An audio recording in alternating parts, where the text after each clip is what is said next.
சரியா? கிறிஸ்துவின் ஸ்தலத்தின் சார்பிலே உங்கள் எல்லோரையும் முதலாவது வாழ்த்துகிறோம். ஓகே, நிறைய முகங்கள், சபையார்கள், ஸ்கூடாலேருந்து வந்திருக்கிறீங்க, தீரா members and some I believe from Pasir Gudang if I'm not wrong.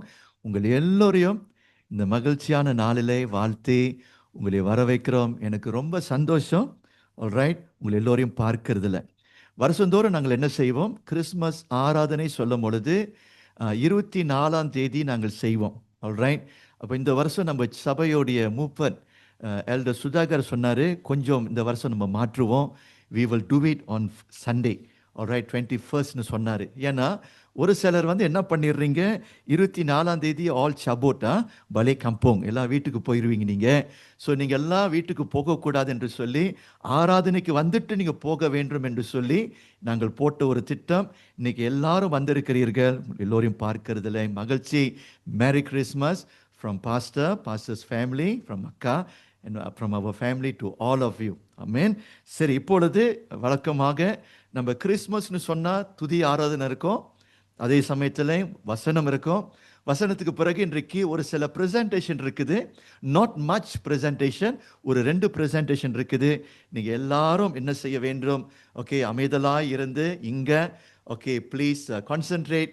Okay, நீங்கள் இதில் பங்கெடுக்க வேண்டும். நிச்சயமாக இந்த ஒவ்வொரு ப்ரோக்ராம் மூலியமாய், வார்த்தை மூலியமாய் நீங்கள் தொடப்படுவீர்கள், சந்தேகமே இல்லை. அதற்கு பிறகு நமக்கு எல்லாருக்கும் நல்ல ஒரு லஞ்ச் விருந்து இருக்குது. வீட்டுக்கு நீங்கள் அவசரமாக நீங்கள் ஓடக்கூடாது, நல்லா சாப்பிட்டுட்டு நீங்கள் போக வேண்டும். பாஸ்டர் தான் சமைச்சிருக்கிறேன், சரியா? ரைட், நல்லா சமைச்சு நல்லா சாப்பிட்டுட்டு நீங்கள் போக வேண்டும். ஆல்ரைட், நான் ஜஸ்ட் கிடிங்க. எனக்கு சமையல் வராது, முட்டை தான் பொரிக்க தெரியும்.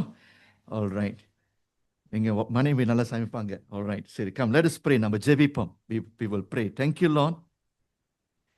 2000 வருஷத்துக்கு முன்பதாய் பாலகனாய் உலகத்துக்கு வந்தீர் ஆண்டவரே. இன்றைக்கு அந்த பாலகனை நினைவு கூற நாங்கள் வந்திருக்கிறோம். பரலோகத்திலிருந்து அனுப்பப்பட்ட ஒரு பாலகன், அவர் நித்திய பிதா, சமாதானத்தின் பிரபு. அந்த பாலகனுடைய முக்கியமான ஒரு பெயர் இம்மானுவேல், தேவன். தேவன் நம்மோடு இருக்கிறார். அந்த பாலகன் மாம்சமாகி இந்த உலகத்துக்கு வந்த பிறகு தேவன் மனிதனோடு வெளியப்பட்டார் என்று சொல்லி நாங்கள் பார்த்தோம். இன்றைக்கு தேவன் எங்கை? Where is God? இன்றைக்கு தேவன் எங்கை என்று மனிதன் கேள்வி கேட்கிறான். இன்றைக்கு அந்த பாலகன் இயேசு கிறிஸ்து மூலியமாய் இன்றைக்கு தேவன் மனிதனோடு ஒப்புரவாகப்பட்டு இன்றைக்கு தேவன் மனிதனோடு உலாவிக் கொண்டிருக்கிறார். அப்பா, இந்த நாளிலும் கூட நம்முடைய பிரசன்னத்தை பாலகன் மூலியமாய் வெளியப்படுத்தினீரே, அதற்காய் நன்றி. இன்றைக்கு நான் பேச போகின்ற வார்த்தை நீர் ஆசீர்வதிங்க. அப்பா, அந்த பிள்ளைகளுடைய இருதயம் தொடப்பட வேண்டும். விடுதலை பெற்றவர்களாய் நாங்கள் திரும்ப உதவி செய்யுங்க. இயேசுவின் நாமத்தினால் ஜெபிக்கிறோம், ஜீவனுள்ள நல்ல பிதாவே, ஆமென். கடந்த 3 வாரமாக லூக்கா 1ஆம் அதிகாரம் 26 35 வசனத்தை தியானம் பண்ணி கொண்டிருக்கிறோம். For the past 2 weeks, I believe, we have been meditating the scripture from Luke chapter 1, verse 26 to 35 onwards. இந்த லூக்கா 1ஆம் அதிகாரம் 26 35 நீங்கள் வாசிச்சிங்கன்னா, கடந்த 2 வாரத்தில் நான் என்ன உங்களுக்கு நான் பேசினேன், என்ன காரியத்தை நான் சொல்லிக் கொடுத்தேன். தேவன் என்ன பண்ணுகிறான்? தன்னுடைய தூதனை உலகத்துக்கு அனுப்புகிறான். வல்லமையான தேவ தூதன். அந்த தேவனுடைய தூதனுடைய பெயர் காபிரியல் தூதன். God sent to the world an angel called Gabriel. இந்த காபிரியல் தூதனுக்கு ஒரு செய்தி. அந்த செய்தி குறிப்பாக யாருக்கு? குழந்தையை பெற்றெடுக்க போகின்ற மரியாளுக்கு வந்த ஒரு செய்தி. இன்னும் கல்யாணம் நடக்கல, திருமணம் நடக்கல, கன்னிஸ்திரியாக இருக்கிறான். அந்த கன்னிஸ்திரிக்கு தேவன் கொடுத்த 3 வார்த்தைகளை தியானம் பண்ணி கொண்டு வருகிறோம். முதல் வாரத்தில் நம்ம என்ன பார்த்தோம்? கர்த்தர், அந்த தேவன் என்ன பண்ணுகிறார்? அந்த தூதன் மூலியமாக அந்த ஸ்திரியை பார்த்து, உனக்கு ஒரு பாலகன் பிறக்க போகிறார். அந்த பாலகனுடைய பெயர் இயேசு. இயேசு என்று சொல்லும் பொழுது அர்த்தம் என்னது? இரட்சகர். அப்போ இரட்சகர் தலைப்பிலே முதல் வாரத்திலே நாம் தியானம் பண்ணினோம். இரண்டாவது வாரத்திலே அந்த தூதன் என்ன சொன்னாரு?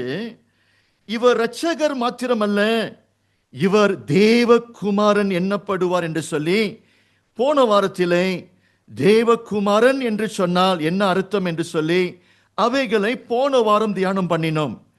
இந்த வாரத்திலே நாம் தியானம் பண்ண போகிறது, அதே காபிரியேல் தூதன் மரியாளை பார்த்து அந்த குழந்தையை குறித்து சொன்ன மூன்றாவது கருத்து, மூன்றாவது ரகசியம், த ஹோலி ஒன்.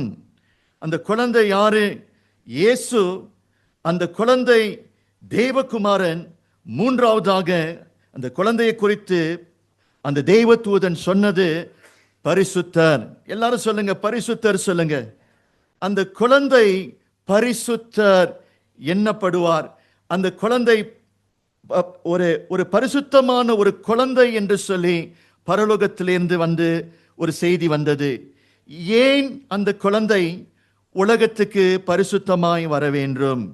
அதை நாம் இன்றைக்கு தியானம் பண்ண போகிறோம். ஏன் குழந்தை பரிசுத்தமாய் உலகத்துக்கு வர வேண்டும்?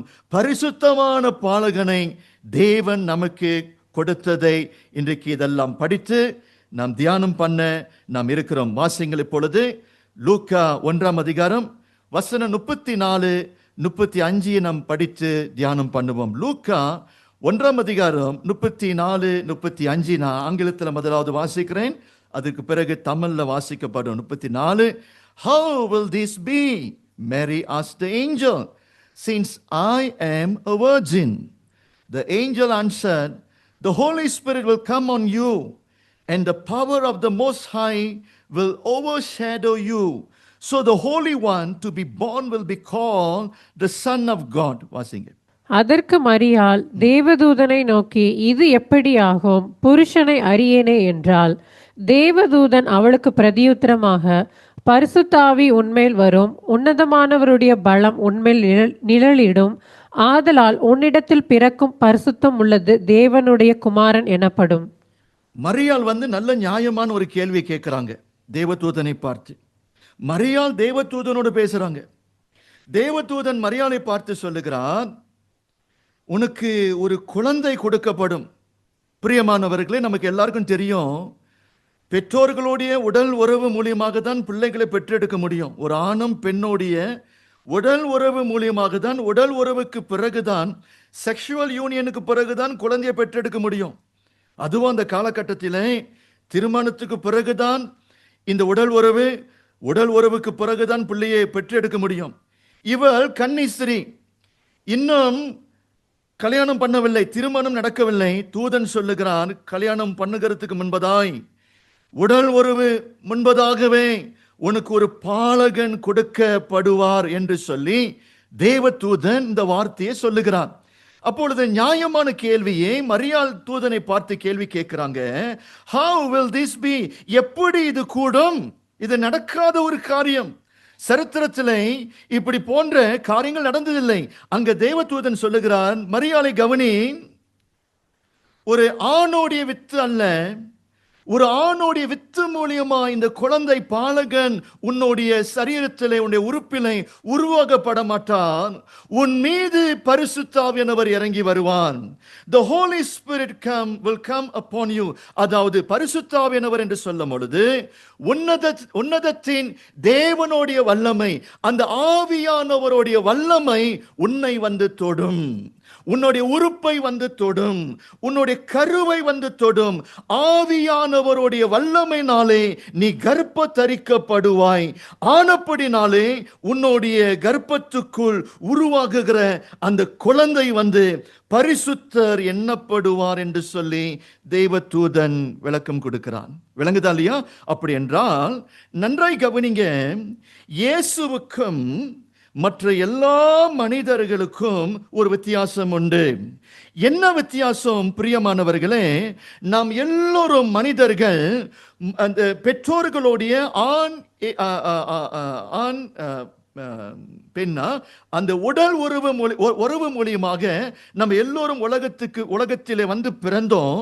ஆனா இயேசு கிறிஸ்து வந்து சரியா அந்த உறவு இல்லாமல் ஆவியானவருடைய உறவினாலே இந்த உலகத்துக்கு வந்தாரு.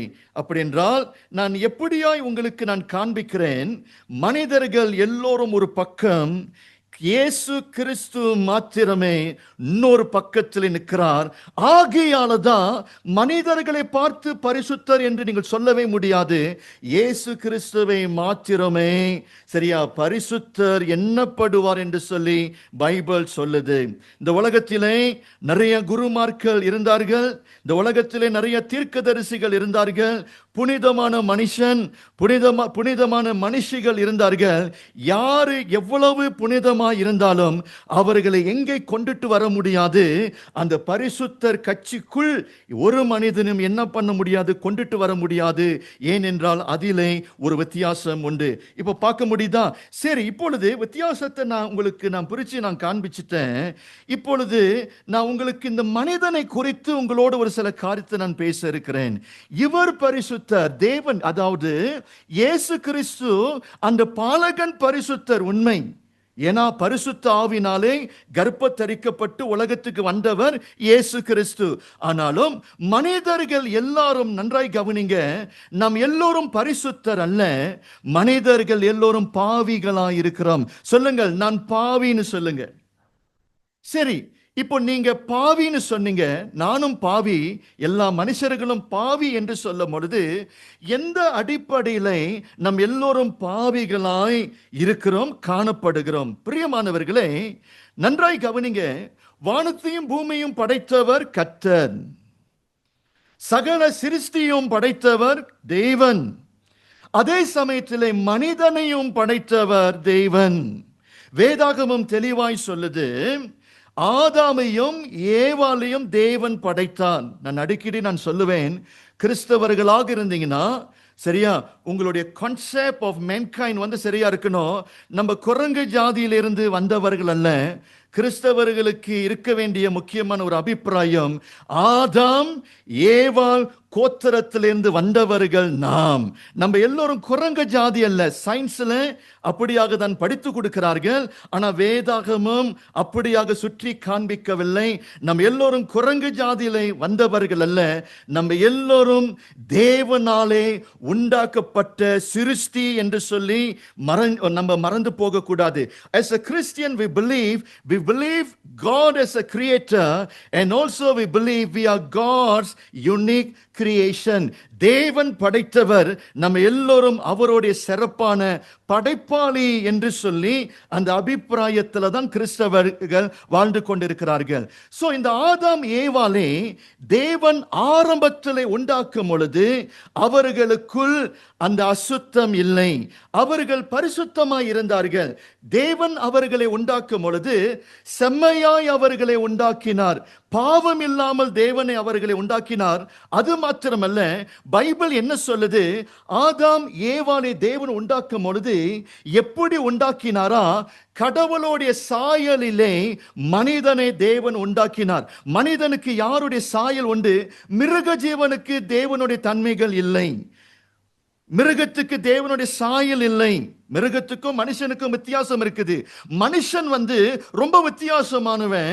ஏன் என்றால் மனிதனை தேவன் உண்டாக்கும் பொழுது தேவனுடைய சாயல் மனிதனுக்கு கொடுக்கப்பட்டது. தேவனுடைய நன்மை, the attributes of God, the goodness of God, the compassionate heart of God, இந்த மாதிரி தேவனுடைய attributes யாருக்கு இருந்தது? மனிதனுக்கு இருந்தது. ஆனாலும் வேதாகமம் சொல்லுது, பவுல் இப்படியாக சொல்லுகிறார், ரோமர் 5:12, ஆதாம் ஏவாள் பாவம் செய்தார்கள். ஆதாம் ஏவாள் பாவம் செய்தார்கள். ஆதாம் ஏவாள் தேவனுக்கு விரோதமாய் செயல்பட்டார்கள். படைப்பாளி படைத்தவருக்கு விரோதமாய் அவர்கள் இப்பொழுது பாவம் செய்கிறார்கள். தேவனுக்கு விரோதமாய் வாழுகிறார்கள். தேவனுக்கு இப்பொழுது கீழ்ப்படியாமல், அவர்களோடு இணையாமல் அவர்கள் வாழ தொடங்குகிறார்கள். அது பாவமாய் காணப்பட்டது. ஆதாம் ஏவாள் பாவம் செய்தார்கள். பிரியமானவர்களே, நன்றாய் கவனிங்க. நாம் எல்லோரும் யாரு? ஆதாம் ஏவாளுடைய கோத்திரத்திலே வந்தவர்கள். நம்மளுடைய வரலாற்றை நீங்க கொஞ்சம் நீங்க அப்படியே ட்ரேஸ் பண்ணி பார்த்தீங்கன்னா, உங்களுடைய அப்பா யாரு, உங்களுடைய அப்பாவுடைய அப்பா யாரு, உங்களுடைய அப்பாவுடைய அப்பாவுடைய அப்பா யாரு, அப்பாவுடைய அப்பாவுடைய அப்பாவுடைய அப்பா யாரு, இப்படியே கொஞ்சம் ட்ரேஸ் பண்ணிட்டு போனீங்கன்னா நம்ம எல்லாரும் எங்க போய் சேருவோம்? நம்மளுடைய முன்னோர்கள் யார்? முதல் முன்னோர்கள் யாரு? ஆதாம் ஏவாள் என்று சொல்லி பைபிள் சொல்லுது. விளங்குதா இல்லையா? அப்போ இந்த வசனம் ஆதாம் ஏவாள் பாவம் செய்தபடினா இப்போ இந்த பாவம் என்ன செய்து பழகி பெருகுது. அதுதான் பாவத்தோடைய வல்லமை. அவர்கள் பாவம் செய்தார்கள். இப்பொழுது அந்த பாவ சுபாவம் இப்பொழுது பிள்ளைகள் மேல சுமக்கப்படுது, பிள்ளைகளுடைய வாழ்க்கையில சுமக்கப்படுது. இந்த ஆதாம் ஏவாளுக்கு 2 பிள்ளைகள் ஆரம்பத்தில். யாரு? Coin, Abel. 2 ஆம்பளை பையனுங்க. இந்த காயின் என்ன செய்கிறார் பாருங்க. இதுக்கு முன்பதாக பெற்றோர்கள் பாவம் செஞ்சிட்டாங்க. இந்த காயின் என்ன பண்ணுகிறார்? அவருக்குள்ளாக இந்த சுபாவம் இருக்குது. அந்த சுபாவத்தை அவன் இன்ஹெரிட் பண்ணியிருக்கிறான். அவன் கொலை செய்கிறான். யாரை கொலை செய்கிறான்? ஆபேலை கொலை செய்கிறான். அவனுக்குள்ளாய் பொறாமை இருந்தது, அவனுக்குள்ளாய் முறுக்கோபம் இருந்தது. சரியா? அந்த முறுக்கோபத்தை அவனால் கண்ட்ரோல் பண்ண முடியல.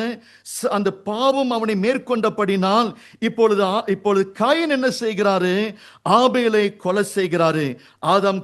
ஆதாம் பாவம் செய்தான், ஆதாமுடைய பிள்ளைகள் பாவம் செய்தார்கள். இன்னும் கொஞ்சம் முன்னுக்கு நான் வருகிறேன். இப்பொழுது ஆதாமுடைய சன்னதி இப்பொழுது பழகி பெருகிருச்சு. லட்சக்கணக்கிலே, கோடி கணக்கிலே ஆதாமுடைய பிள்ளைகள் இப்பொழுது உலகத்திலே நிரப்பப்பட்டுட்டார்கள். 1000 வருஷத்துக்கு பிறகு இந்த உலகத்திலே நோவா என்று சொல்லி ஒரு மனிதன் இருந்தான். நோவா. அப்பொழுது ஆதாமுடைய பரம்பரை உலகத்திலே பழகி பெருகிருச்சு. நான் சொன்னேன், இவர்கள் எல்லோரும் பாவிகளாகவே வாழ்ந்தார்கள். நன்றாய் கவனிங்க. அப்போ இந்த உலகத்தை தேவன் என்ன செய்தார்? ஆரம்பத்தில் எல்லாவற்றையும் சம்பூர்ணமாய் படைத்தான். ஆரம்பத்தில் எல்லாத்தையும் பெர்ஃபெக்ட்டா படைத்தாரு. இப்பொழுது பாவம் வந்து உலகத்துக்கு கரையை கொண்டுட்டு வந்துருச்சு. மனிதனுடைய இருதயம், மனிதனுடைய சிந்தை இப்பொழுது கரையாக மாறிடுச்சு. இப்பொழுது தேவன் என்ன செய்கிறான்? தான் படைத்த மனித குலத்தை பார்க்கிறாரு. எப்படியாக பார்த்தாரு? மனிதன் எப்படியாக இருக்கிறான் என்று சொல்லி ஒரு துக்கமான ஒரு வார்த்தை நாம் வாசிப்போம். என் கூட வாங்க, ஆதியாகமம் 6ஆம் அதிகாரத்துக்கு வாங்க. 5-6 வாசிங்க. The book of Genesis chapter 6 verse 5 to 6. After 1000 years, 1000 வருஷத்துக்கு பிறகு மனித குலத்தை அந்த படைத்த தேவன் பார்க்கிறார். பார்த்து என்ன சொன்னார்? வாசிப்போம். The Lord saw how great the wickedness of the human race had become on the earth, and that every inclination of the thoughts of the human heart was only evil all the time. The Lord regretted that he had made human beings on the earth, and his heart was deeply troubled. வாசிங்கம்மா. மனுஷனுடைய அக்கிரமம் பூமியிலே பெருகினது என்றும் அவன் இருதயத்து நினைவுகளின் தோற்றமெல்லாம் நித்தமும் பொல்லாததே என்றும் கர்த்தர் கண்டு தாம் பூமியிலே மனுஷனை உண்டாக்கினதற்காக கர்த்தர் மனஸ்தாபப்பட்டார். அது அவர் இருதயத்துக்கு விசனமாயிருந்தது. நன்றி. தேவன் எப்படி பார்த்தாரு? கர்த்தர் தன் உண்டாக்கின மனிதனை பார்த்தார், ஆதாம் கோத்திரத்தை பார்த்தார். தேவனுடைய இருதயம் உடைந்தது. தேவன் விசனம் அடைந்தார். ஏனென்றால் இந்த உலகத்திலே நன்மை செய்கிறவன் ஒருத்தனும் இல்லை. ஆரம்பத்தில் சொன்னேன், மனிதனுக்கு தேவனுடைய சுபாவங்கள் இருந்தது. இப்போ பாவம் உலகத்துக்கு வந்தபடினால் பாவ சுபாவம் அந்த மனித தன்மையை மேற்கொண்டது. இப்பொழுது மனிதன் மிருகமாய் மாறிட்டான். பிரியமானவர்களே, மனிதனுக்கும் மிருகத்துக்கும் வித்தியாசம் உண்டு. ஆனா இப்பொழுது மனிதர்கள் தங்களுடைய பாவம் நிமித்தம் மனிதர்கள் மிருகமாய் மாறிட்டார்கள். தேவன் இப்பொழுது என்ன சொன்னாரு? ஏன் இந்த மனிதனை உண்டாக்கினேன்? இவ்வளவு கேடு உள்ளவர்களாக இருக்கிறார்களே, எனக்கு விரோதமாய் வாழுகிறார்கள் என்று சொல்லி தேவன் துக்கம் அடைந்து உலகத்தை அழித்து போட தேவன் திட்டம் கொண்டார். கேள்வி, உலகத்தை தேவன் அழித்தாரா? நோவா காலகட்டத்திலே தேவன் விசனம் கொண்டு கோபம் அடைந்து தான் உண்டாக்கின மனிதர்கள் எல்லாத்தையும் தேவன் என்ன பண்ணினார்? அழித்தாரு. நோவாவுடைய குடும்பத்தை விட்டுட்டாரு. நோவா இன்னொரு 7-8 பேரை தேவன் விட்டுட்டாரு. மற்றவர்கள் எல்லாரையும் தேவன் அழித்து விட்டார். சோ என்னுடைய முதல் குறிப்பு இன்னைக்கு நான் என்ன சொல்ல வருகிறேன், ஆதாம் ஏவாள் இடத்திலிருந்து ஆரம்பித்த அந்த பாவ சுபாவம் கேன்சர் நோய் போல இந்த உலகத்தை அது என்ன பண்ணியது? நிரப்பியது. இந்த கேன்சர் நோய் இருக்குது பாருங்க, ஆரம்பத்தில் ஒரு கட்டியாக தான் ஆரம்பிக்குது. ஒரு சின்ன ஒரு கட்டி. டாக்டர் ஸ்கேன் பண்ணி பார்க்கிறாங்க. ஸ்கேன் பண்ணும் பொழுது வயிறுல ஒரு கட்டி. சரியா, நம்ம என்ன பண்ணிடுறோம்? அது அற்பமாக நம்ம எண்ணுகிறோம். ஆனா அந்த கேன்சர் நோய் பொல்லாத ஒரு நோய். அந்த கட்டியில ஆரம்பிக்குது. அதுக்கு பிறகு அது என்ன செய்யுது? கொஞ்சமாக மற்ற சரீர அங்கங்களை பிடிக்குது, பரவது. இறுதியில அந்த கேன்சர் நோய் மனிதனை கொலை செய்து. பிரியமானவர்களே, அதே போலதான் பாவத்தின் சம்பளம் மரணமாயிருக்கிறது. ஆதாம் பாவம் செய்தபடினால் இந்த உலகத்தார் எல்லோரும் இப்பொழுது பாவிகளாய் காணப்படுகிறார்கள். சரியா? இப்போ உங்களுக்கு புரியணும், ஏன் நாம் பாவிகளாக இருக்கிறோம், இன்றைக்கு ஏன் அவர் மாத்திரம் பரிசுத்தராய் இருக்கிறார். நீங்கள் விளங்கிக் கொள்ள வேண்டும், நம் எல்லோரும் இன்றைக்கு பாவிகளாய் அமர்ந்திருக்கிறோம். பிரியமானவர்களே, நல்ல கவனிங்க. சரி பாஸ்டர், அப்படின்னா என்ன அர்த்தம் பாஸ்டர்? உங்களுக்கு ஒண்ணு தெரியணும், மீன் இருக்குது பார்த்தீங்களா? மீன் தண்ணீருக்குள்ளாக இருக்கணும் ஜீவிக்க. மனுஷனுக்கு குடிக்கிறதுக்கு தண்ணீர் இருக்கணும் ஜீவிக்க. சுவாசிக்க மனுஷனுக்கு என்ன இருக்கணும்? ஆக்சிஜன் இருக்கணும். எல்லாம் படிச்சிருக்கிறோம், ரைட்டு தானே? மீன் தண்ணியிலேருந்து வெளியே வந்துருச்சுன்னா மீன் உயிர் வாழ முடியாது. மனிதனுக்கு குடிக்கிறதுக்கு தண்ணீர் இல்லைன்னா மனுஷன் உயிர் வாழ முடியாது.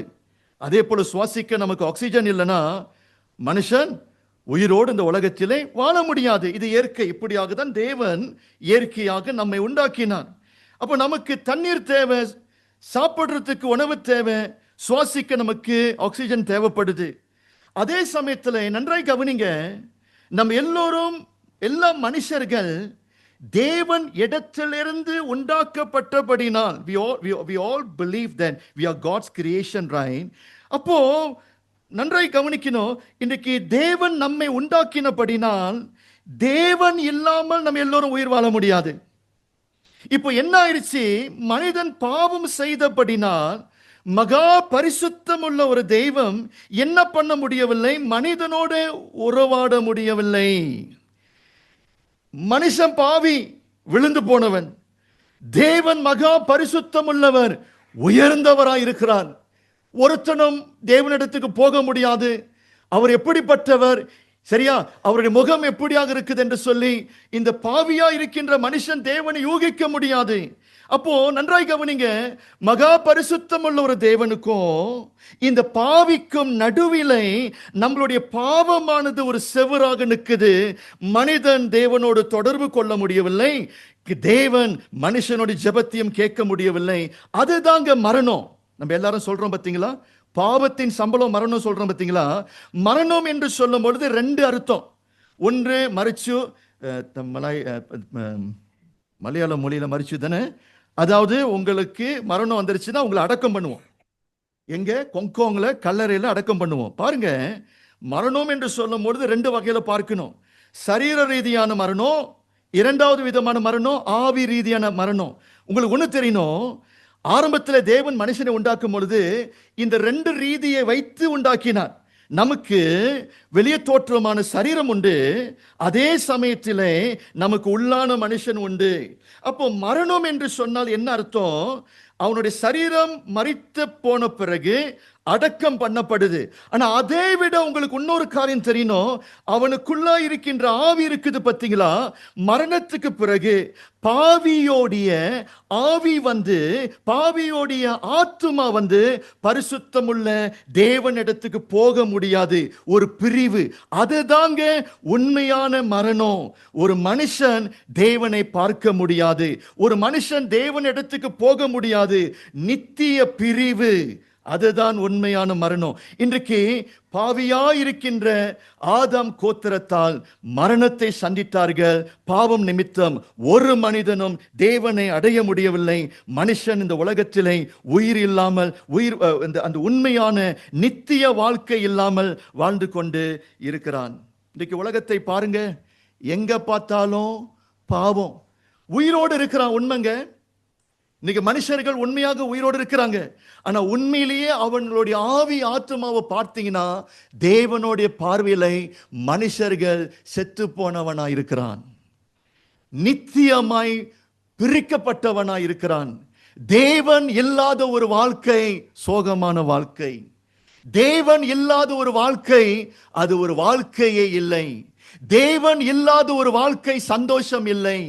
தேவன் இல்லாத ஒரு வாழ்க்கை சமாதானம் இல்லை. தேவன் இல்லாத ஒரு வாழ்க்கை இந்த உலகத்திலே மனிதன் நரகத்தை அனுபவிப்பான் என்று சொல்லி சந்தேகமே இல்லை. Mankind is trapped in his sinful nature. துக்கமான செய்தி தானே. மனிதன் தேவனை அடைய முடியவில்லை. ஆகையால தான் நான் 2வது பகுதிக்கு வருகிறேன். உலகத்துக்கு தேவன் இந்த பாவியா இருக்கின்ற மனிதனை மறுபடியும் தன்னுடைய இடத்துக்கு சேர்த்து கொள்ள அந்த தடையாக நின்ற செவுரு இருக்குது பார்த்தீங்களா, அந்த செவுரை நொறுக்க, அந்த செவுரை உடைத்து, பாவம் செவுரை உடைத்து மனிதனுக்கு பரிசுத்த ஸ்தானத்தை கொடுக்க வேண்டும் என்று சொல்லி அந்த ஸ்தானத்தை மனிதன் பெற்ற பிறகு ஆதியில இருந்த அந்த உறவு ரீகான்சிலேஷன் மறுபடியும் நடக்க வேண்டும் என்று சொல்லி தன்னுடைய ஒரே பேரான குமாரனை உலகத்துக்கு இயேசுவை தேவன் அனுப்பினார். இப்போ அந்த 2வது பகுதிக்கு நம்ம வருவோம். எப்படி இந்த பாவத்திலே சிக்கல் அடைந்த மனிதனை, பாவிகளை எப்படி தேவன் நம்மை மீட்டு கொண்டார். 2வது பகுதிக்கு வருவோம். இப்பொழுது செய்தி கேட்க அவளோடு இருக்கிறீங்களா? This is the good news. This is what Christmas is all about. Christmas is not about the Christmas tree, not about the ornaments. பலகாரம் இல்ல, முறுக்கு இல்ல, கோழிக்கறி இல்ல, ஆட்டுக்கறி இல்ல, இதெல்லாம் இருக்கட்டும். ஆனா இந்த செய்தியை நீங்க விட்டுட்டீங்கன்னா கிறிஸ்மஸ் இல்லைங்க. கிறிஸ்மஸ் அர்த்தத்தோடு நம்ம என்ன செய்ய வேண்டும்? கொண்டாட வேண்டும். இங்கதான் இந்த பாவிகளை மீட்டெடுக்க தேவன் உலகத்துக்கு ஒரு பரிசுத்தரை அனுப்பினார். இயேசு உலகத்திலே பிறக்கும் பொழுது இயேசு எந்த பாவ சுபாவத்தை இன்ஹெரிட் பண்ணல. அந்த ஆதாம் ஏவாளுடைய பாவ சுபாவத்தை இயேசு இன்ஹெரிட் பண்ணல. ஏன்னா உடல் உறவு மூலியமாக, பெற்றோர்களுடைய உடல் உறவு மூலியமாக இயேசு பிறக்கவில்லையே. ஆகையாலே இயேசு பரிசுத்தராய் காணப்பட்டார். இயேசு பரிசுத்த ஆவினாலே கர்ப்ப தரிக்கப்பட்டபடினால் இயேசு மாத்திரம் பரிசுத்தர். அப்படி என்றால் என்ன அர்த்தங்க? என்னால உங்களுக்கு விடுதலை வர முடியாது, ஒரு குரு மூலியமாக உங்களுக்கு ஒரு விடுதலை வர முடியாது. நம்ம எல்லாரும் பாவிகளாக இருக்கிறோம். ஆனாலும் ஒரு பரிசுத்தர் தான் இன்னொரு மனுஷனை பரிசுத்தப்படுத்த முடியும். அப்போ மனுஷனை விடுதலையாக்குகிறவர் யாரு? இந்த பாவத்திலிருந்து ஒரு பரிசுத்தம் உள்ளவர் உலகத்துக்கு வர வேண்டும். இயேசு பரிசுத்தராய் வந்தார். பிரியமானவர்களே, நல்ல கவனிங்க. இயேசு உலகத்துக்கு பரிசுத்தராய் வந்தார் என்று சொன்னால் அதோடைய அர்த்தம் என்னது? இதை நன்றாய் நீங்க கனெக்ட் பண்ண கற்றுக்கொள்ள வேண்டும். யாராவது கேள்வி கேட்டா பதில் சொல்ல தெரியணும். இயேசு பரிசுத்தர் சொல்றீங்களே, அப்படி என்றால் என்ன அர்த்தம்? இயேசு உலகத்துக்கு ஒரு பாலகனாக பரிசுத்தராக மாத்திரம் வரவில்லை. இயேசு ஒரு ஆட்டுக்குட்டியானவராய் உலகத்துக்கு வந்தார். In another word, Jesus is a picture of a perfect lamb. ஒரு பரிசுத்தமுள்ள ஆட்டுக்குட்டியானவர். எல்லாரும் சொல்லுங்க, ஆட்டுக்குட்டியானவர் சொல்லுங்க. பரிசுத்தர், பரிசுத்தமான ஆட்டுக்குட்டியானவர். இப்பொழுது ஏன் இயேசுவையும் ஆட்டுக்குட்டியை நான் இணைச்சு நான் பேசுகிறேன்? பரிசுத்தமுள்ள ஒரு ஆட்டுக்குட்டியாக ஏன் இயேசுவை நான் பார்க்க வேண்டும்? அதோடைய காரணம் என்ன? நல்ல கவனிங்க. யோவான் ஸ்நானகன் என்று சொல்லி ஒரு ஊழியக்காரன் இருந்தான். மற்றவர்கள் இயேசுவை பார்க்கும் பொழுது என்ன சொன்னார்கள்? இரட்சகர் சொன்னார்கள். ஒரு சிலர் பாலகன் சொன்னார்கள். ஒரு சிலர் இம்மானுவேல் தேவன் என்று சொன்னார்கள். ஆனால் அந்த யோவான் ஸ்நானகன் இந்த இயேசுவை பார்த்த பிறகு, இது எங்கே வாசிக்கலாம்? யோவான் 1:29. இந்த யோவான் ஸ்நானகன் இயேசுவை பார்த்த பிறகு எப்படியாக பார்த்தார்? இதோ உலகத்தின் பாவத்தை சுமக்கின்ற தேவ ஆட்டுக்குட்டியானவர், உலகத்தாரோடைய பாவத்தை சுமந்து தீர்க்கின்ற தேவ ஆட்டுக்குட்டியானவர், பரிசுத்தமான தேவ ஆட்டுக்குட்டியானவர். ஏன் தேவ ஆட்டுக்குட்டி? பழைய ஏற்பாட்டிலே இஸ்ரவேல் ஜனங்களுக்கு தேவன் கொடுத்த ஒரு கட்டளை. இஸ்ரவேல் ஜனங்கள் தேவ பிரசன்னத்துக்குள் வருகிறதுக்கு முன்பதாய், அந்த மகா பரிசுத்தமுள்ள தேவனுடைய இடத்துக்கு வருகிறதுக்கு முன்பதாய் இஸ்ரவேல் ஜனங்கள் என்ன செய்ய வேண்டும்? வருஷத்திலே ஒரு முறை ஆட்டுக்குட்டியை கொண்டுட்டு வர வேண்டும். எப்படி போன்ற ஆட்டுக்குட்டி? 3 வயதாக இருக்க வேண்டும். இரண்டாவது, அந்த ஆட்டுக்குட்டி பழுதற்ற ஆட்டுக்குட்டியாக இருக்கணும். அந்த ஆட்டுக்குட்டி நொண்டியான ஆட்டுக்குட்டியா இருக்கக்கூடாது, அடிப்பட்ட ஆட்டுக்குட்டியா இருக்கக்கூடாது. பரிசுத்தமுள்ள, அது பழுதற்ற ஆட்டுக்குட்டியாக இருக்க வேண்டும். ஏன் தேவன் பழைய ஏற்பாட்டில் இருந்த இஸ்ரவேல் ஜனங்களுக்கு இந்த கட்டளை கொடுத்தாரு? இவர்கள் தேவனோடு ஒப்புரவாகப்பட வேண்டும் என்றால், இந்த பாவியாய் இருக்கின்ற மனிதர்கள் பரிசுத்தமுள்ள தேவனுடைய பிரசன்னத்துக்குள்ளாய் வர வேண்டும் என்றால், அந்த பரிசுத்தமுள்ள ஆட்டுக்குட்டியோட ரத்தம் சிந்தப்பட வேண்டும். நல்ல கவனிங்க. இப்போ லெட்ஸ் சே, இப்போ நம்ம கேரன் இருக்கிறாங்க, பழைய ஏற்பாட்டில் வாழ்ந்து கொண்டிருக்கிறாங்க. இப்போ தேவனுடைய ஆலயத்துக்கு வராங்க. தேவனுடைய ஆலயத்திலே தேவனுடைய பிரசன்னம் உண்டு, பரிசுத்தமுள்ள பிரசன்னம் உண்டு. அவங்க தேவ ஆலயத்துக்கு வரணும் என்றால், தேவ பிரசன்னத்துக்குள் வர வேண்டும் என்றால் எதை கொண்டுட்டு வரணும்? 3 வயது பழுதற்ற ஆட்டுக்குட்டியை கொண்டுட்டு வரணும். அப்போ அந்த ஆலயத்தில் யார் இருப்பா? பாஸ்தரை போல ஒரு ஆசாரியன் இருப்பாரு. இப்போ அந்த ஆட்டுக்குட்டி முன்பதாக நிற்குது, கேரன் பின்னால நிற்கிறாங்க. முதலாவது இந்த ஆசாரியன் என்ன செய்வாரு? அந்த ஆட்டுக்குட்டியை பரிசோதிப்பாரு. ஏதாவது சரியா புண்ணு இருக்குதா, ஏதாவது எலும்பு உடைந்து இருக்குதா, அந்த ஆடு சுத்தமா இருக்குதா என்று சொல்லி அவர் பரிசோதிச்ச பிறகு, நல்ல கவனிங்க, அந்த ஆட்டுக்குட்டி இன்னசென்ட். அந்த ஆட்டுக்குட்டி ஒரு பாவமும் செய்யல, அப்பாவி. இப்பொழுது பாவி யாரு? கேரன். விளங்குதா? இப்போ அந்த கேரன் என்ன செய்யணும்? ஆசாரியனுக்கு முன்பதாய் நின்று தன்னுடைய கரத்தை இப்பொழுது ஆட்டுக்குட்டி மேல வைக்கணும். ஏன் ஆட்டுக்குட்டி மேல வைக்கணும்? நன்றாய் கவனிங்க. Transfer of sin. The offerer would place hands on the animal, symbolically transferring their sin to it. அதாவது இப்போ கேரனுடைய பாவம் இப்பொழுது யாரு மேல சுமக்கப்படுது? அந்த அப்பாவியா இருக்கின்ற ஆடு மேல இப்பொழுது பாவம் சுமக்கப்படுது. நல்ல கவனிங்க. எப்படி பாஸ்டர், மனுஷனுடைய பாவம் மற்றவங்க மேல சுமக்கப்படுமா? சுமக்கப்படும். ஒரு கருத்தை நான் சொல்றேன். எனக்கு சொரைசிஸ் நோய் இருக்குது. நம்ம எல்லாரும் பாவிகளாக இருக்கிறோம். சொரைசிஸ் நோய் இருக்குது. நான் ஒரு நாள், சொரைசிஸ் நோய்னா தோல் வியாதி. தோல் வியாதி. நான் நினைக்கிறேன் ஒரு 12-13 வருஷமா அவதிப்பட்டு கொண்டு இருக்கிறேன். நான் சமீபத்தில் டாக்டரை பார்த்த பிறகு கொஞ்சம் ஐம் சீயிங் த இம்ப்ரூவ்மெண்ட். எனக்கு ஞாபகம் இருக்குது, எனக்கு ஒரு 10-12 வருஷத்துக்கு முன்னே ஒரு டாக்டரை பார்க்கும் பொழுது இந்த டார்ச்லைட் இருக்குதுல வச்சு எல்லாத்தையும் பரிசோதிச்சாரு. என்னுடைய நெத்தியில் சில புண்களை பார்த்தாரு. நான் சொன்னேன், எனக்கு அறுப்பாக இருக்குது, கொஞ்சம் செக் பண்ணி பாருங்க, மருந்து இருக்குதான்னு சொல்லிட்டு அதை செக் பண்ணி பார்க்கும் பொழுது அவர் சொன்னார், ஃப்ரான்சிஸ், உனக்கு சொரைசிஸ் நோய் இருக்குதுன்னு சொன்னார். இந்த நோய்க்கு மருந்து இல்லைன்னு சொன்னார். அப்போ நான் கேட்டேன் டாக்டரை பார்த்து, எப்படி இந்த நோய் எனக்கு வந்தது? இது இது இது பரம்பரையாய் அது உன் மீது தொடருது. அதாவது மேபி என்னுடைய தாத்தாவுக்கு இருந்திருக்கலாம், தாத்தாவுடைய அப்பனுக்கு இருந்திருக்கலாம். சரி, யாரோக்கு இருந்த நோய் இப்பொழுது ஏன் மீது இப்பொழுது வந்திருக்குது. ரைட்? அப்போ நோய், சாபம், பாவம் இப்பொழுது பரம்பரையா என்ன பண்ணுது? தொடருது. அதே லாஜிக்ல நான் சொல்றேன், கேரனுடைய பாவம் இப்பொழுது யார் மேல இப்பொழுது சுமக்கப்படுது? கையை வைக்கும் பொழுது அதோடைய எல்லா பாவத்தையும் இப்பொழுது அந்த பழுதற்ற பாவமில்லாத ஆடு இப்பொழுது எல்லாவற்றையும் சுமந்து கொள்ளுது. அதே சமயத்தில் இன்னொரு நன்மையும் நடக்குது. இந்த ஆட்டுக்குட்டி இருக்குது பார்த்தீங்களா, அதுக்கு ஒரு தவறு இல்லை. அந்த ஆட்டுக்குட்டி நீதி உள்ளது. Transfer of purity. Now earlier transfer of sin, இப்போ வந்து ட்ரான்ஸ்ஃபர் ஆஃப் பியூரிட்டி.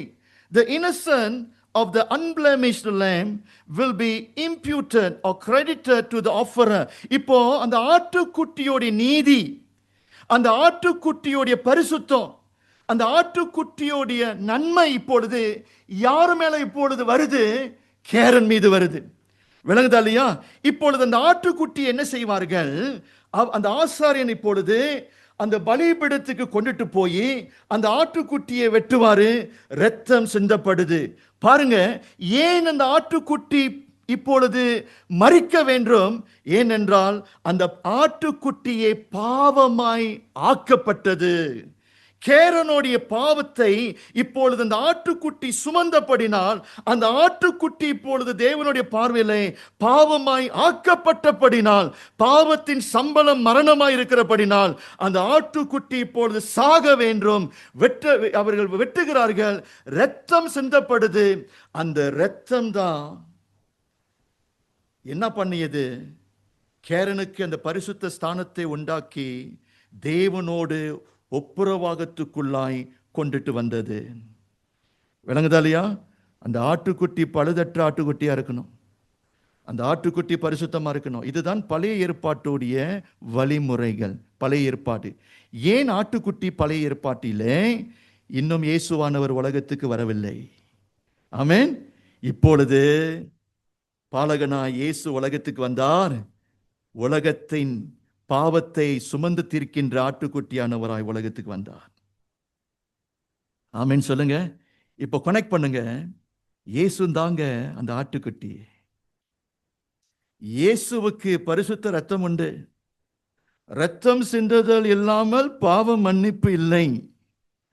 பரிசுத்தம் ரத்தம் சிந்தப்படாமல் மனிதனுக்கு ரட்சிப்பு இல்லை. நன்றாக கவனிக்கணும். இப்போ இயேசு நம்முடைய இரட்சகராய் இருக்கிறார், பரிசுத்தர். ஒரு மனிதன் இப்பொழுது இயேசுவின் இடத்துக்கு வரும்பொழுது, நான் பாவி, நான் அழிந்து போக வேண்டியவன், மரித்து போக வேண்டியவன், பாதாளத்துக்கு தள்ளப்பட வேண்டியவன், புண்ணியம் இல்லாதவன் என்ற ஒரு மனிதன் தன்னுடைய பாவத்தை உணர்ந்து தேவனிடத்துக்கு வரும்பொழுது, அந்த ஆட்டுக்குட்டியானவர் இயேசு கிறிஸ்துவை ஒரு மனிதன் ஏற்றுக்கொள்ளும் பொழுது, நீர்தான் என்னுடைய இரட்சகர், நீர்தான் என்னுடைய ஆட்டுக்குட்டியானவர் என்று சொல்லி மனிதன் இப்பொழுது தன்னுடைய பாவத்தை கர்த்தர் மீது இறக்கி வைக்கும் பொழுது, அறிக்கை செய்யும் பொழுது, இயேசு என்ன பண்ணுகிறார்? உங்களுடைய பாவம் என்னுடைய பாவம், உன்னுடைய மீறுதல் என்னுடைய மீறுதலை இப்பொழுது இயேசு அவைகளை சுமந்து கொள்ளுகிறார். இயேசு இப்பொழுது பாவம் ஆக்கப்பட்டார். அவர் பாவி இல்லைங்க, அவர் சுத்த கன்னர். இந்த உலகத்திலே அவர் வாழும் பொழுது புனிதமாய் பரிசுத்தராய் வாழ்ந்தான். அவருக்கும் பாவத்துக்கும் சம்பந்தம் இல்லை. நன்றாய் கவனிங்க பிரியமானவர்களே. தண்ணீரையும் எண்ணெயும் நீங்கள் என்ன பண்ண முடியாது? மிக்ஸ் பண்ணவே முடியாது. தண்ணீர் ஒரு பக்கத்துல ஒதுங்கி இருக்கும், எண்ணெய் வந்து இன்னொரு பக்கத்துல ஒதுங்கிதான் இருக்கும். கடவுளையும் பாவியா இருக்கின்ற மனுஷனை நம்ம என்ன பண்ண முடியாது? இணைக்க முடியாது. ஆனா இந்த தேவன் என்ன பண்ணுகிறார் பாருங்க. உங்களுடைய பாவம் என்னுடைய பாவத்தை அவர் இப்பொழுது சுமந்து கொள்ளுகிறார். யாருடைய பாவம்? நம்மை அறிக்கை செய்யும் பொழுது, ஆண்டவரே நீர்தான் என்னுடைய ஆட்டுக்குட்டியானவர், நீர்தான் என்னுடைய இரட்சகர் என்று சொல்லி நம் மனஸ்தாபப்பட்டு நம்ம பாவத்தை அவர் மீது நம்ம இறக்கி வைக்கும் பொழுது, அறிக்கை செய்யும் பொழுது, நம்மளுடைய பாவங்கள் மீறுதல் எல்லாவற்றையும் அவர் சுமந்து கொள்ளுகிறார். அந்த ஆட்டுக்குட்டி கேரனுடைய பாவத்தை சுமந்தபடினால் ஆட்டுக்குட்டிக்கு தண்டனை கொடுக்கப்பட்டுச்சா? கொடுக்கப்படலையா? அதே மாதிரி புதிய ஏற்பாட்டிலே இயேசு சுமந்து கொண்டபடினால் அவருக்கு இப்பொழுது ஒரு தண்டனை கொடுக்கப்பட்டது. என்ன தண்டனை? தட் இஸ் வை நம்ம சர்ச்சில் வந்து சிலுவை நம்ம வச்சிருக்கிறோம். The cross is a reminder to all of us, Jesus bore our sinfulness. He was made sin. பாவியாக மரிக்கலங்க, பாவம் அவர் மீது சுமக்கப்பட்டது. தேவன் பரிசுத்தமுள்ள ஒரு தேவனாக இருக்கிறபடினால், தன்னுடைய குமாரன் இப்பொழுது பாவமாக்கப்பட்டபடினால், இப்பொழுது இயேசு ஆட்டுக்குட்டியானவராய் சிலுவையிலே நமக்காய் இப்பொழுது இரத்தம் சிந்தினார். ஏன் இயேசு கிறிஸ்து சிலுவையில இரத்தம் சிந்தப்பட வேண்டும்? ஆரம்பத்தில் சொன்னது போல, இரத்தம் சிந்துதல் இல்லாமல் மனிதனுக்கு பாவம் மன்னிப்பு இல்லை. அவர் என்ன செய்கிறார்? துடிதுடிக்கிறார், வேதனைப்படுகிறார். 2 கரத்தையும் ஆணியடித்தார்கள், 2 கால்களிலும் ஆணியடித்தார்கள், தலையில முள்முடி சுற்றி வைத்தார்கள். அவருடைய சரீரம் முழுவதும் வாரினாலே அடித்து சரீரம் கிழிக்கப்பட்டது. கடைசி சொட்டு இரத்தத்தை சிந்தினார். ஐயா, அதுதாங்க அன்பு, அதுதாங்க அன்பு. That is love story. தெய்வீக அன்பு.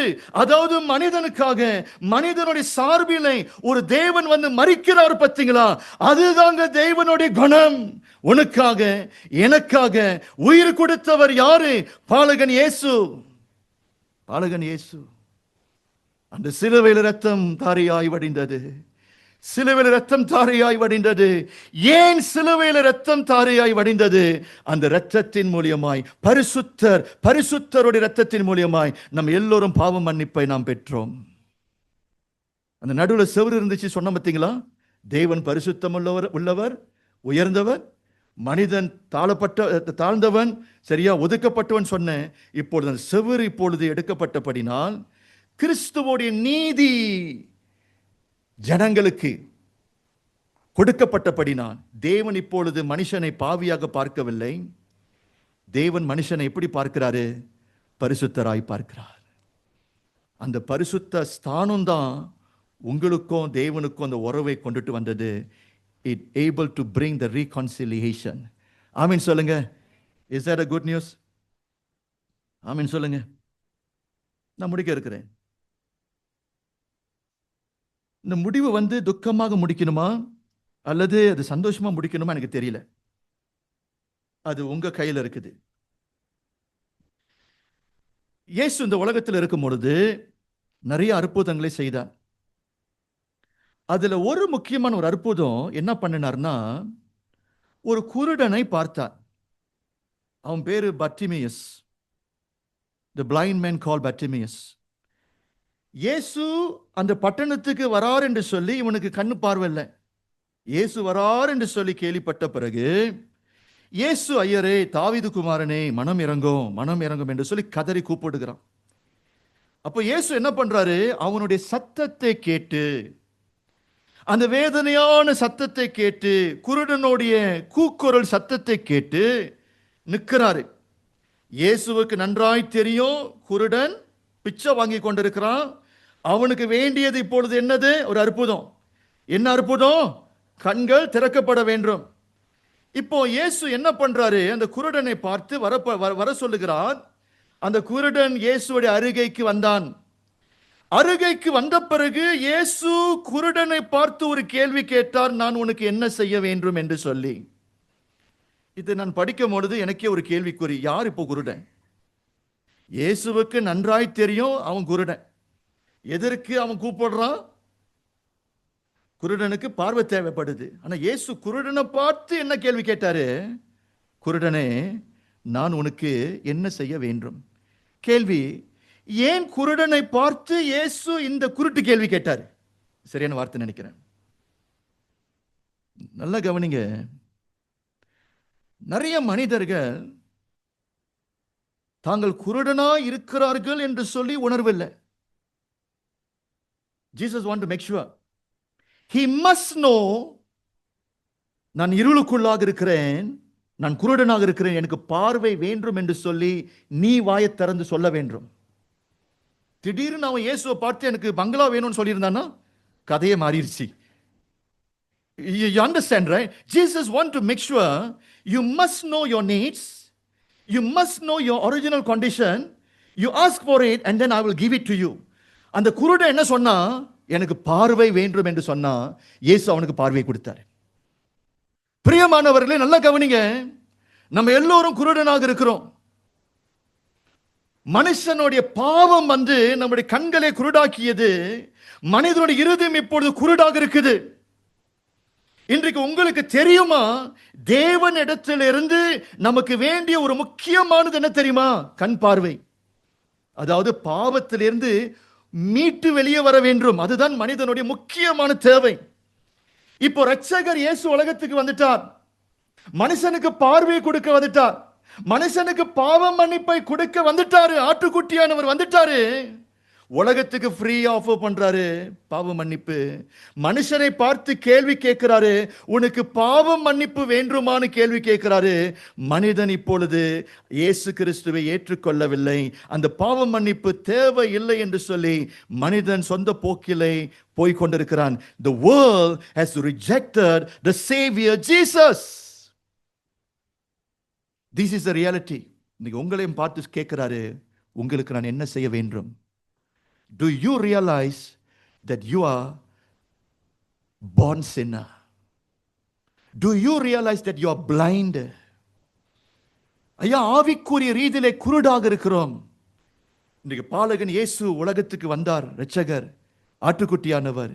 நீ இன்றைக்கு நான் பாவி என்று சொல்லி உணர்ந்து, ஆட்டுக்குட்டியானவரே என்னை மீட்டுக் கொள்ளுங்கள், என்னை கழுவி சுத்திகரிங்கள் என்று சொல்லி அவர்கிட்ட நீங்கள் ஒப்பு கொடுக்கும் பொழுது உன்னுடைய ஆவிக்குரிய குருட்டு தன்மைகளை, பாவத்தை கர்த்தர் நீக்கி உங்களுக்கு ஒரு பரிசுத்தத்தை தேவன் கொடுக்க வல்லவராயிருக்கிறார். ஆமென் சொல்லுங்க பிரியமானவர்களே. அதை மட்டும் நீங்க பெற்றுக்கொண்டுட்டீங்க, பாவ மன்னிப்பை நீங்கள் பெற்றுக்கொண்டுட்டீங்க, தேவனோடு ஒப்புரவாகப்படுவீங்க. இந்த வாழ்க்கை சந்தோஷமாக, இந்த உலக வாழ்க்கை ஒரு குட்டி பரலோகமாய் மாறும். நான் ரட்சிக்கப்பட்டிருக்கிறேன், என்னுடைய மனைவி ரட்சிக்கப்பட்டிருக்கிறாங்க, என்னுடைய 2 பிள்ளைங்களும் ரட்சிக்கப்பட்டிருக்கிறாங்க. ரட்சிப்பின் வாழ்க்கை ரொம்ப வித்தியாசங்க. நான் திட்டவட்டமாய் நான் சொல்ல முடியும், எங்கள் நடுவிலே கர்த்தர் இருக்கிறார். இந்த உலகத்திலே கஷ்டம் இருக்குது, இந்த உலகத்திலே போராட்டம் இருக்குது, பிரச்சனைகள் இருக்குது. ஆனால் ரட்சிக்கப்பட்டவர்கள் நடுவிலே யார் வாசம் செய்கிறார்? அந்த பரிசுத்தமுள்ள ஒரு தேவன் நம்மத்திலே வாசம் செய்கிறார். இன்னைக்கு அந்த தேவன் உங்களுடைய வாழ்க்கையில வாசம் செய்ய வேண்டும் என்றால் பாவ அறிக்கை செய்து இந்த ஆட்டுக்குட்டியானவரை ஏற்றுக்கொள்ளுங்கள். அந்த பரிசுத்தர் உங்களை பரிசுத்தப்படுத்துவார். ஆமென். இந்த செய்தியை நீங்கள் மறந்து போகவே கூடாது. What is your greatest needs today? The salvation. பாவம் கழுவப்பட வேண்டும். ஃப்ரீயா உங்களுக்கு கொடுக்கிறாருங்க, ஃப்ரீயா உங்களுக்கு கொடுக்கிறாரு.